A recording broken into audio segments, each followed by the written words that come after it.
Hello and welcome to Arcadia FYI. I am so glad that you're here, and I just want to say thank you so much for making this a success. I am so happy with the city of Arcadia and just the community that we have here. I do want to say, please be patient with me with the emails and the Facebook messages of your suggestions, your concerns, some events happening here and outside of the city of Arcadia. Thank you. I am getting to those, okay? Just be patient with me. I mean, I'm only one little person. I am getting to them. You will hear from me. All right, I would like to thank our sponsors, Longo Toyota Lexus in El Monte. Now, you know I'm going to say it. You got to go by and check it out. Say hi to Brooke and Mike.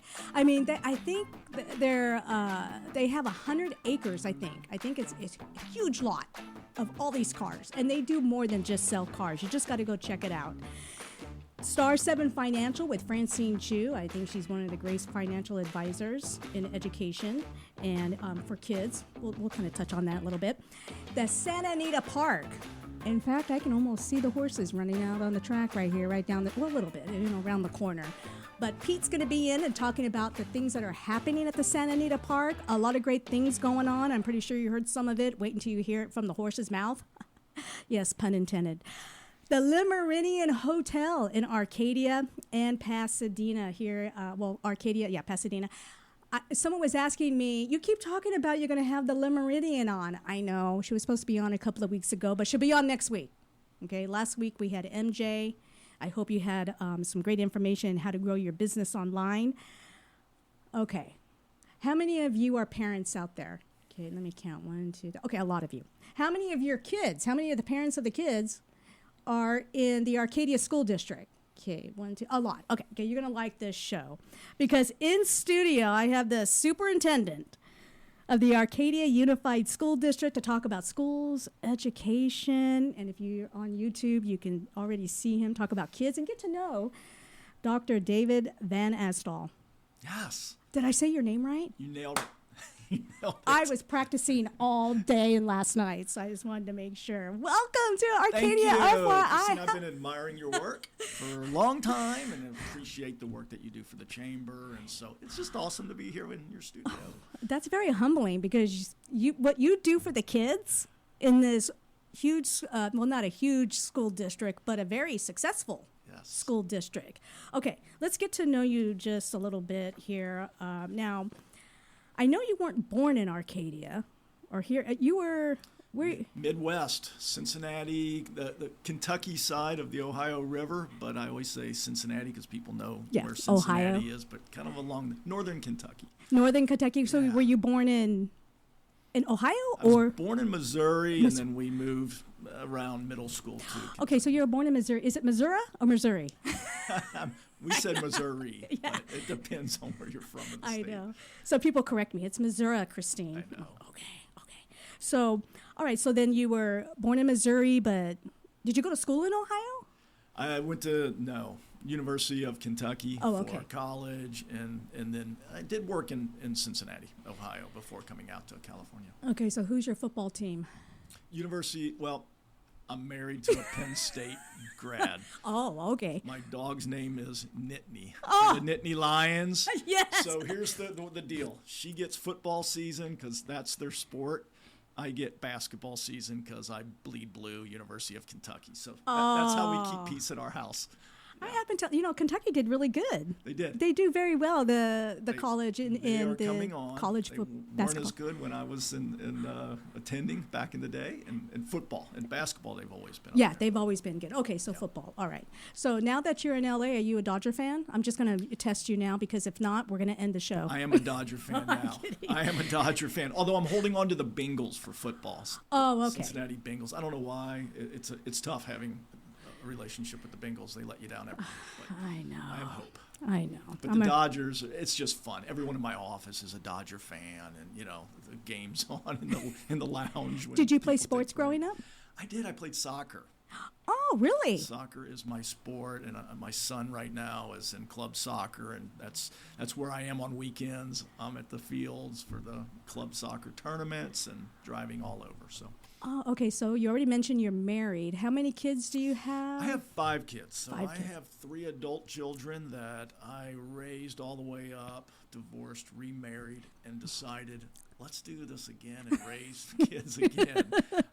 And it has been the best blessing in my life. And, once I was at Arcadia, I got involved I was single and got involved in the bowling league. I don't know if people know, but the staff in Arcadia District have a bowling league, and it's everyone, like different teams from different schools, elementary, middle, high, maintenance department folks, painting, you name it. And I got involved just to kind of get out of the house. I was principal of Arcadia High and, working night and day. And didn't expect to, but met my now wife, who was a teacher at Camino Grove. And back then, there wasn't a lot of crossover between an elementary and a high school, so, I didn't get to see her. And she'll want me to tell everyone she was in the district first. Okay. She's always like, make sure people know that. And then, got married and decided, she talked me into a dog. First, and eased me in, and then one, and then that's God's humor to have twins, right? Yeah, so, well, of course, yeah. But it's been an incredible blessing. They're in 7th grade. Oh, wow. Twins. Yeah, I was going to say you have twins. I saw that. First Avenue, and just having a blast. The biggest perk of my job is that my kids get to attend Arcadia schools because they just do an incredible job. I'm so fortunate. Yeah, that's great, man. I just want to keep talking about who you are. Well, let's talk about how now you've transitioned into education. Where'd you gain that or gather that passion for a higher education for children? Yeah, I'd always been involved in volunteerism when I was younger and coaching even at a young age. I loved watching and being a part of people become the best version of themselves and in different areas. And I wasn't sure. I was one of those folks that when I went to college, I didn't have that clear path. So many of our Arcadia High students have this, laser focus on this is what I want to do. I wasn't that fortunate. Went to the University of Kentucky, was interested in psychology and counseling and those types of things. Was confused, and by junior year, where you really have to kind of focus in, I went to the counseling office, and they give you all those tests to help you understand who you are. Be. Yeah. And they sat down with me and they said, you're either going to be a priest or an educator or a teacher. Wow, that's I know, right? Priest, education. Nowadays kids have so many things to pick from. Back then it was very, it was like that's doctor, true. A lot, And I was like, the teacher thing. And the guy said, I actually know someone in the education department. Let me call them. You can go talk to them. And I met, and it was like this instant, these are my people. As soon as I kind of got into the College of Education, I was like, this is what I want to do. So went through the route of I was a history teacher, 7th grade, when I started my career. 7th grade, junior high, Loved the middle school and the rapid hormones. Yeah. Kids are, they're on top of the world in the morning, and by lunch, the world's going down and they're crying. Right? But I love that. I love that. Oh, yes, my junior high school. Okay, let's move on. And then it went from that to seeing that I'm really into the whole child, and I was focused as much on the kids' whole development as I was history. So that put me into counseling, and then I got a degree in counseling. I then went the route of I was a therapist. I had my own private practice. Is that how you got your doctorate? No, I got my doctorate once I got out here in leadership. But I got a master's degree in counseling as well. Oh, okay. And did that, but I found that very isolating. And I applaud people that can do that, but to sit and meet with 5-6 clients a day and take on a lot of heavy stuff. Yeah. And I didn't have a lot of interaction. I was like, I need more, and I need a lot of collaboration with adults and different things. So I went back into the education field, but stayed in the counseling area, and then saw hey, I'm very involved in administration as well. I can make a greater impact in that way, and got another master's in leadership. Okay, well, how many masters do you have? I know, right? I'm a bachelor's from UK. I got a master's from Xavier University in community and school counseling, and then a master's degree from the University of Cincinnati in urban leadership. And then once I was out here, I got my doctorate degree in education. So, yeah, a lot of schooling. A lot of I schooling. owe a lot of money to a lot of people. I bet. Yeah, me too. Yeah. So I understand. Yeah, The, but just to end that, I was very, leading the largest high school and successful high school in the state of Ohio at the age of 30. I was very fortunate that a lot of people saw my potential and gave me opportunities that they probably shouldn't have done. I was way too young, and loving that job, and kind of had everything, picket fence, 3 kids back in Ohio, Kentucky, and my son got involved in theater and drama, and made the Broadway show of Oliver at age 10. Oh, wow. So I say all that because I had everything. Broadway in New York? Yeah. Wow. Never saw California coming, but all of a sudden he had this opportunity, and they were traveling, the whole family, all over the country, because then it went on the road, the traveling Broadway shows that, go to Do you know each every city. song from Oliver now? Oh, I can't. I'm not going to sing. They didn't get that talent from me. Okay. That was their mom's side. But I have the whole show memorized, obviously. And then it was the iconic, go west, young man, chase your dream story that so many Californians have. And we just sold everything, and I left my job that I loved and just came out to California, to L.A., and just said, we're going to start over so I can support him in TV and movies. And Right. acting. Is he still acting today? He's not. He went to college, took a break. He did a lot, he did some Disney and things, Drake and Josh show back in the day. There's a lot of things. And he then promised me he would go to college, and he did. And then after college, he decided just to go music. So all 3 of my adult children are musicians and successful and enjoying those Very careers. talented. Yeah, and enjoying Very that. talented kids. And so here I am. But if someone had told me how beautiful it was, yeah, I hearing would have come earlier to LA. Once I got out here, I'm like, oh my gosh. it this is place it is nice. It's sunny. I don't like the humidity at times during the summer, but other than that, California is a beautiful state, and there's a lot of little pockets that are hidden that are just beautiful. Okay, so now let's talk about being a superintendent of this school district. Okay, what does that mean? Yeah, the closest thing I can compare is a CEO of a corporation, right? You just have so many moving parts. We're probably the largest employer in the city.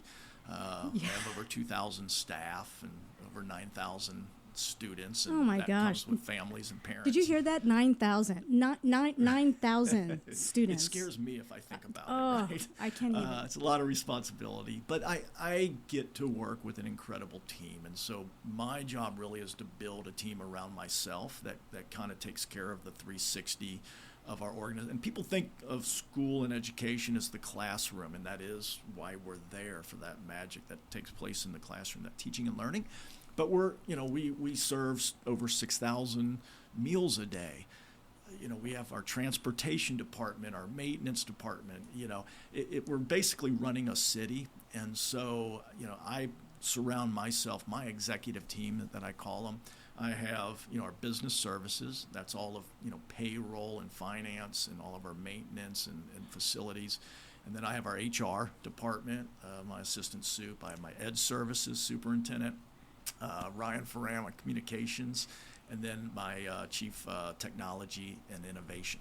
So the 6 of us are basically the team. Those 5 carry out all the work, and then of course they have departments and staff. Now you have a board too, right? I do. So I work for an elected board. So our school board, just like a city council, is elected Okay, it's by elected. our community. And yours is not, though. Yours is. My position is it's hired by hired. the board. Okay. Yeah, and in fact, I'm the only position that's hired by the board, and then I see. Okay. have the authority to See, I'm hire learning and something. run I'm in the school. Right, run Okay. the district. So, yeah, it's a lot of people really don't understand Yeah. how it works and what the role of the school board and even the separation between the school and the city. There's always a lot of confusion on that. So I work directly with the board, and the board sets the vision, sets the policy, approves all expenditures, the budget. Okay. So, my staff, myself, we bring all that to the board for approval, but we do the work and bring the recommendations to the board, and they're the oversight and set the direction. I see. And so I guess now that I'm learning this, who comes up with all the curriculum and the skill sets to get our kids ready for the future. Yeah, we have incredible team ed services. So we have curriculum directors, Dr. Forsey, who is the assistant superintendent for ed services. They collaborate with people in the greater San Gabriel Valley area. We have a lot of support from the state, from the county. There's state guidelines, on curriculum, textbooks. Because you're public. We are. Public, it's different from private. Yes. Okay. Yeah. So I don't want to say controlled. You're not controlled by the state, but there is guidelines with the state. Is that right? Controlled is a good word. Yeah, it's okay. It is a good word. Okay. They like to say we have local control, but every time you get money, it's like any government money. There's a lot of bureaucracy and strings. If you're going to take the money, these are the things you have to follow. But oversight. We'll use right. that. Let's talk about that with the control of the government, and then you have parents. How do you balance the control of the state with parents that disagree with it? Yeah, that is what's playing out in boardrooms right now across the state, and sometimes very toxic where there's disagreements. Yeah. Where we've been successful in Arcadia is we really believe and lean into a lot of choice for our students and our parents. So, for example, the state will come down and say there's a new course that every child's going to take, and like ethnic studies. So that's one that became very was a hot button for a lot of districts, right? And they'll recommend here is a recommended curriculum for that, but there's other ways that you can fulfill this requirement, right? We don't take the easy road and just we'll take what they say and say every kid now you have to take that. We're very thoughtful, strategic. We look at what they're recommending. We follow the law, so we know we're going to have to implement this. But we look at how many different ways would it meet our students' needs and our families, right? Right now we're talking about the Apache designation, and that's something that also the state is weighing in on. But because of our relationship with the White Mountain Apaches, we were like, there's a chance also to include a lot of history of the Apache people because we have this relationship. So we could offer a course that meets that requirement because it's really about diversity and students learning about other people. And so, we brought forward like 8 different courses to meet that requirement. So how that gets back to parents being upset, we don't force parents into having to their child has to take this one class that they don't agree with, right? We provide choices. Oh, okay. That's good to know. It's our way of kind of navigating. There are things we have to do, but we also respect parents' rights, and we want to give them an option and a path that they feel okay with. So that's been successful. So overseeing the district, you do elementary, junior high, high school. Okay, so here's a broad. How do you approach the differences in leadership for each of those different levels of education? Well, really, because my position is more on the 40,000-foot level of ensuring that as a unified school district, we operate as one organization. So first, I would say that it's the same across the board because it's about culture. It's about how do we genuinely believe education is servicing our community, and the why do we exist, and how do we approach the day-to-day activities of student learning. And so in Arcadia, we've worked really hard over the years to ensure that when you hear a elementary principal or a teacher talk about the district and their role, it should sound very much the same as a high school because we all serve the same kids. We each have 1/12th or 13th if they go to K, and TK 1/14th. So we're all working together, and it just scaffolds and builds on each other, right? So that that student, when they go from kindergarten to first, it should feel the same. Same language. We're just growing, even building. though they're scared to death. Yeah, but then it should also feel the same between elementary and middle to high, because we're all the same district, right? And so creating programs like character ed programs that all the schools have, not just one school has this character ed, this one. So we use Leader in Me. It was developed by Covey, and a lot of us were fans of Covey in the day. or still are. So we work hard to do things where our students and our teachers really see themselves as just part of this entire system. So no one works in isolation. In fact, the work's just way too hard anymore to do yourself. So teachers really, they support each other They because do. when I hang out with teachers. I'll say my life group with my church. Almost all the girls in there, the ladies, are teachers, and to see them support each other, it's a really beautiful thing to see when it comes to teachers. And with unity among the teachers, that has to be some type of backbone. It is to to making the success. We have a theme each year. First of all, we created these values that we have on the wall, and like empathy and learn from failure. Learn from failure was the big one that people said, we're Arcadia, we can't put the word failure on our wall, right? It's like, no, we really do, because people feel uncomfortable with that. That's why we have to do it, because failure is the way people grow and the way people learn. Fail forward. Right? It took me a long time to embrace that, I know. It comes with an experience.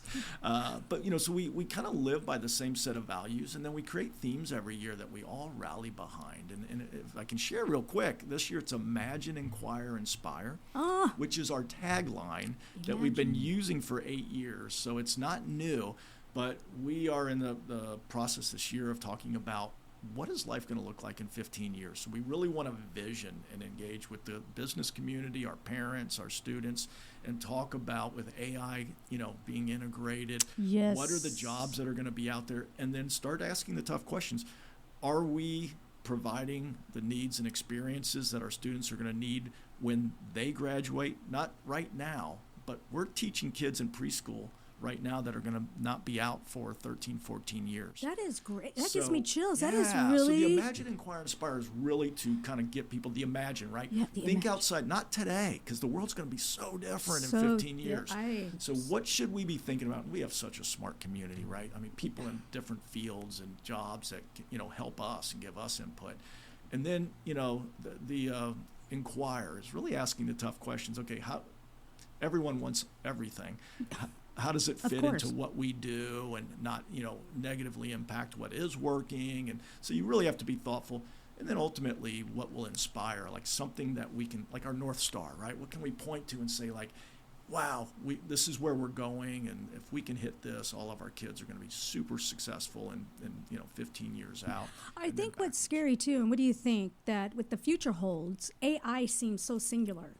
But people don't see the broad picture of artificial intelligence. There's a lot of options that you could choose from as we grow into this new technology and into a new future.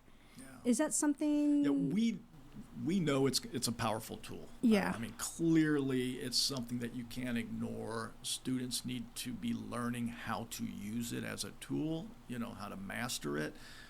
We also know that powerful tools can be used for negative things. Yes. If you look back in history, that's easy to see. Yeah. So, that's where also becoming just a good citizen and understanding, responsibilities and morals and all of those things come in. That's that whole child kind of education.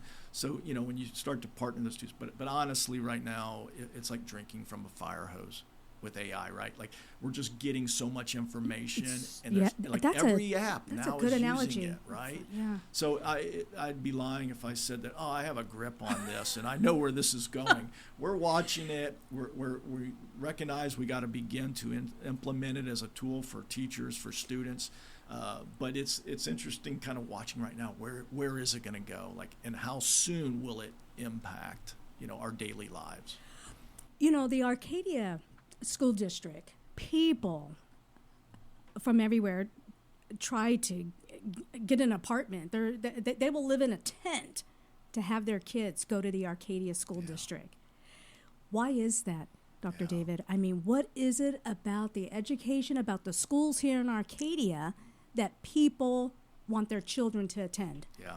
Well, a lot of people do their homework. So I think it starts for most people, Google searching and all of that, right? And it's excellence, and what does that mean for different people? And there's excellence across the board.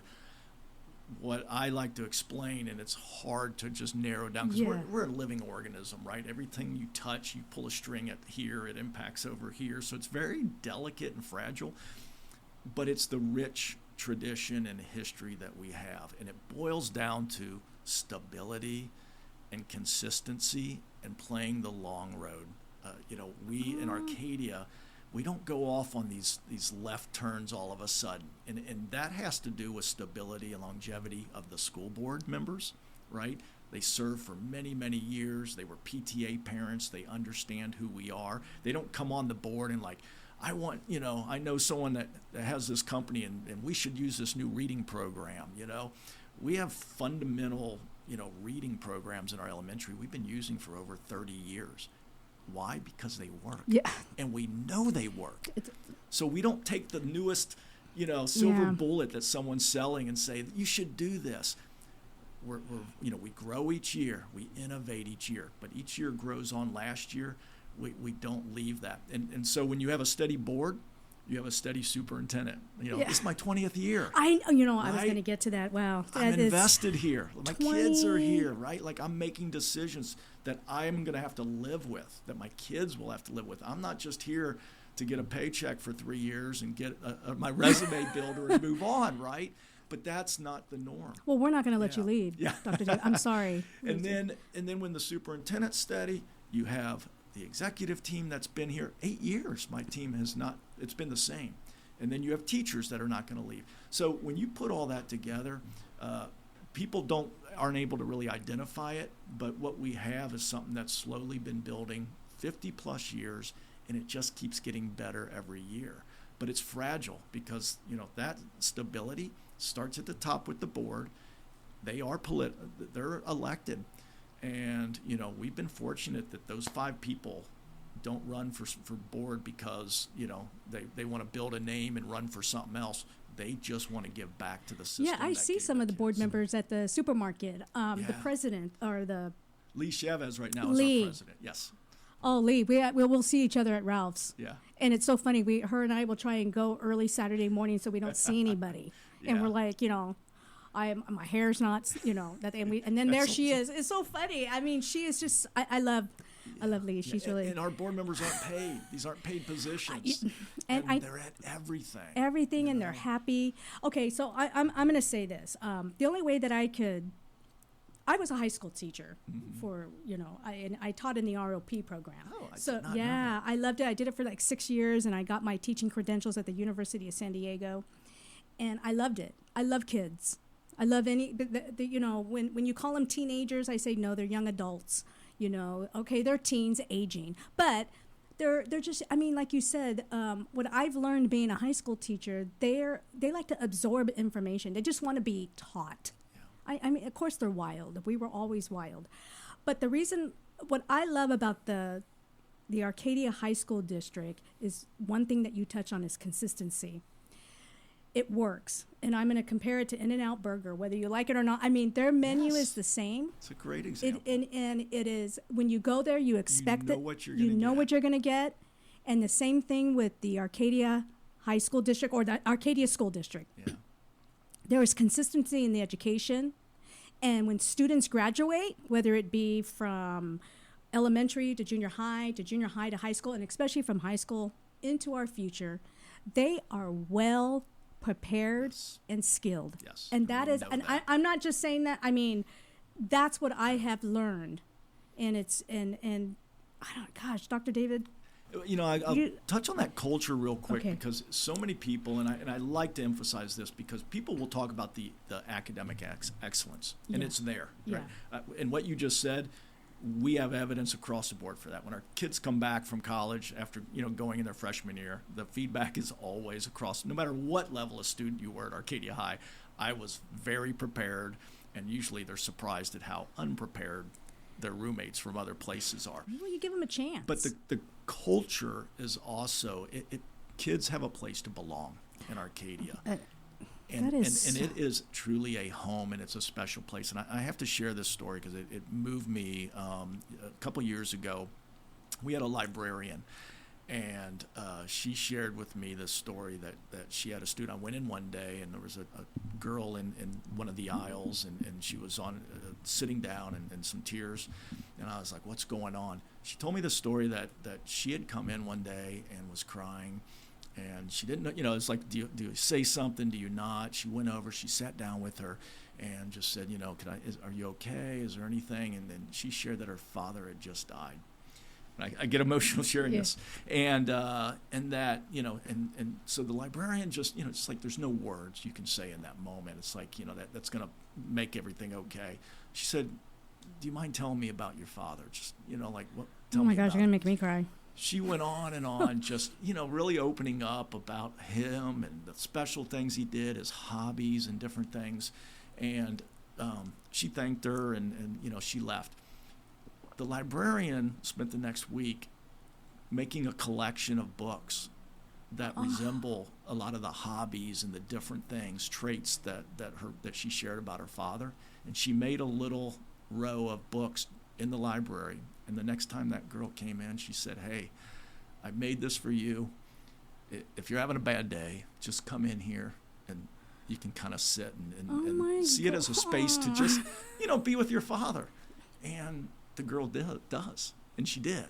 And she spent a lot of that year coming in there. They were tears of joy, at that point. They were tears of remembrance and whatever. But you don't see that. Like nowhere, when you do your research for Arcadia schools and the academic excellence, and people spend a lot of money and they come here. Yeah. That's what they see. But I always want to share that other side is that's what you get. Like you get a place to belong, and people care deeply. Our staff care deeply. We get to recruit the very best educators because of our reputation. People want to come here. And that's, at the end of the day, that's what I want for my child, Well, yeah, especially because I can think back in my years with school teachers that really came alongside me and helped me in just negotiating life, right. Especially when you lose a parent. That has to be tough. There's so many things, but there's two questions I wanted to ask you. One for the parents and then one for the students. And plus, real fast, with you having your master's in counseling, I bet you do a lot of emotional. Okay, actually, it's all the counseling because I don't have a lot of answers all the time, right? But you can be with people, and you can walk with them. So it is what I do. And sometimes no voice is a good voice. And so so parents. Yeah. How can parents prepare themselves and their children for, let's say, the first day of school? Not just practically, well, maybe practically and emotionally. Yeah. I mean, what is it? I mean, are you on? I'm asking you to put on your little counseling hat here. The first day of school, we see this a lot. It is just so natural. We have the criers, the kids, and I'm talking about the parents, right? Not the kids. And it's just such a natural. It's time. It's the natural new chapter in a kid's life, right? And then the parents have had them in their home under their protection for all these years, and it's just going to happen. The best thing I can prepare parents is that to remind them that this is what you've been preparing them for, right? As parents, we're giving them these skills. We're trying to make them more and more independent, from birth all the way, through. And they're going to be okay. And they're going to be a little uncomfortable. But I have to tell you that, every generation of parents swings back and forth, right? From too lenient to too tough to too, whatever I didn't get, I want to provide for my kid, right? It just it happens. Yeah. Right now, what we're dealing with is parents that just want to bubble wrap their kids, and they don't want them to ever fall or have symbolically fall, and encounter any pain or uncomfortability or whatever. And I wish that was life. I try to coach parents because I've been there, I've seen it. Natural consequences is one of the best teachers in life. But what I mean by natural consequence, if a child forgets to take their lunch, and it should be their responsibility, not yours, at a certain age, guess what? They'll be a little hungry. They're not going to die. They're going to be okay. And that's what's going to teach them to remember their lunch the next day. Instead of running to school. If you Here, have to get honey, to here's school and you're hanging outside the fence to give them their thing, you're taking away a really important learning opportunity for that child. Now, all parents, we do this. I'm guilty of it. We do it because we want the best for our kids, but I ask them to really slow down and start thinking about, like, what should the child be responsible for, and so that on the first day and when they enter school, ask them about their day, but don't ask with a mind that you're trying to fix everything or you want to jump in. It's natural. They're going to have issues with other kids. It's like listening to them, asking them the right questions of, have you thought about how you might manage that or how you're going to deal with it? You know what? Now that you brought that up, how do you deal with the different ethnicities and the bullying?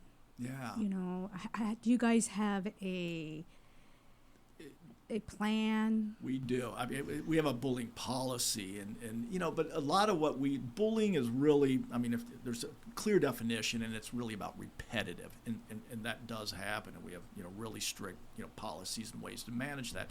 But it's really there's a lot of just one-offs. That's not bullying, but it's mean, and just really managing, and that's natural too. Kids, as they come together, that you have a single child in a household that's never had to navigate anything with someone else, and now they're in a class with, that's not easy, right? And so it's really about that education piece of really giving kids, walking them through what's appropriate, what's not, giving them the correct options. There's always discipline, but the real thing is how to correct it, because you want it to be better in the future, not just a discipline. I think for me as a parent, I'm not a parent, but if I was a parent, it's just safety. Yeah. When it comes down to taking your child to safety, and I'm pretty sure you have protocols for anybody that comes onto the campus that wants to endanger the kids, and that's what makes the leadership so important for kids. So how can parents, how can you help them maintain good communication with the district and with the teachers? I'll tell you, what I start with is parents and schools are in a partnership. And by nature, partnership means you have to get to know each other. There has to be a relationship, and relationship comes through talking, through meeting and talking when the opportunities come up. And sometimes those are uncomfortable things. So when something, happens in a classroom, the kid comes home and reports it to the mom or dad, and they want to, and here's what happens more and more today, but that's because of society. But we're trying to counter that, is people want to go straight to the top, right? So like I might get an email from a parent that, this happened in my child's class today, and I want you to fix it. And it's like, I'm sitting in my office at district, I wasn't there, you weren't there as a parent, you should always, there should be a respectful way to deal with people. And these are for adults, lessons for adults too, right? Right. You go to the source. So the first thing this parent should contact the teacher.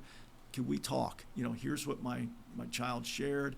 I want to hear about that and how we could work together to solve that.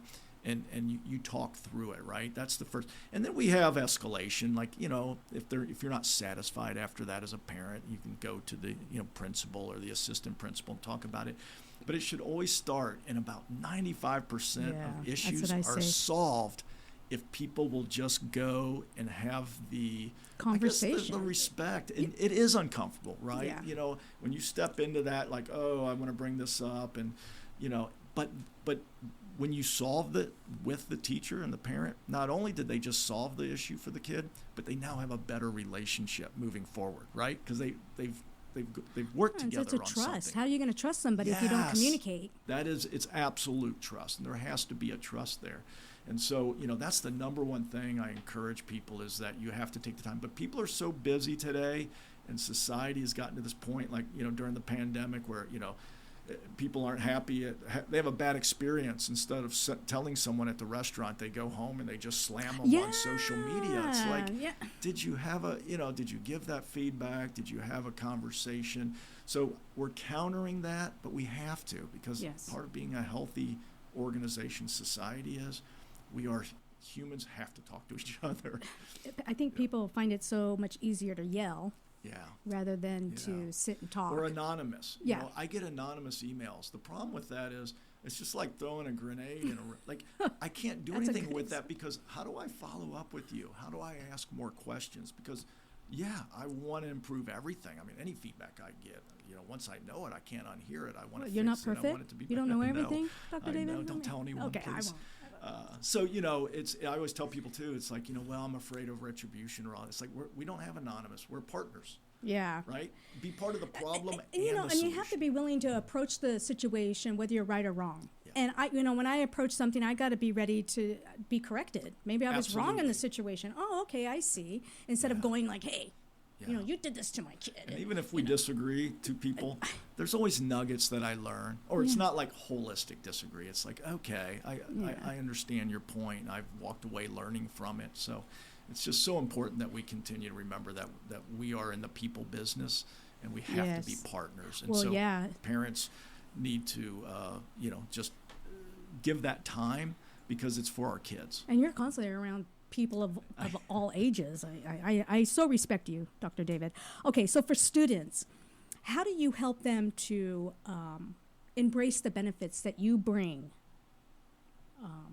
for a higher education? Like, Yeah. I'm pretty sure, do you ever have students come up to you and ask you for advice Oh, yeah. and things like that? And Yeah. so, I mean, what do you do to stand as that inspiration? Yeah. You know, right now I mean, our kids right now have the greatest opportunity, because with technology, the exposure and the ability to find like colleges and higher education institutes of all kinds all over the country. I mean, we used to produce a sheet of where all of our students, you know, went to after graduation. I mean, it might have been 2 pages, which was pretty lengthy, but like over the last 5 years, it's now like 20 pages because kids now have access to, you know, we have software at our high school in the counseling center where they can go on and put like, what's the field they're interested in? Do they want to, how far do they want to live from home? Do they want a big school, a small school? Like a million different variables, and then so it just much. produces like all these colleges that people have never heard of. But we have great universities and colleges all over the country, not just the few that everyone always mentions. Does anybody ever leave the country to go to college? Oh yeah. Oh, we have okay. a lot. We have a lot to. Yeah, that is. But we cover the United States. You know, globally, people are going all over. So when I tell people our graduates are truly becoming the leaders of the world in the future, they really are. Our Arcadia High graduates are all over the map, and that's a great thing because, listen, if they're going to be in leadership positions, we're in good hands. Oh my gosh, we are so out of time. It is, you know what a great conversation. I just have to say thank you, Dr. David, and to your staff for giving our kids here in the city of Arcadia an opportunity for the future. And how you organize all of that is just pretty amazing. I know we just touched the surface, so you are going to come back. I have the best job in the world. So, It's my pleasure. well, you Encourage guys are people in the to follow football us. season right now, right? We are. So follow us, follow our Social media. Yeah, Arcadia Okay. Unified School District, and find out about all the events going on. Well, I'll have, if there's any events that Dr. David or the staff gives me, I will put it on arcadiafyi.com so that they can always go to that resource and find out more what's going on in our district. What a great interview. Thank you so much You're for very being here. welcome. And you are Thank you for the invite. definitely coming back because there's so much we have to talk about. Once again, I'd like to thank our sponsors. I do it every show. Longo Toyota and Lexus in El Monte. And again, you got to go by there and check it out. 7 Star Financial with Francine Chu. We didn't even talk about getting our students ready for the financial aspect of education. The Santa Anita Park and the Le Méridien Hotel in Arcadia and Pasadena. Until next time, I'll be waiting for your emails and your Facebook messages. Have a blessed day and make it a great week.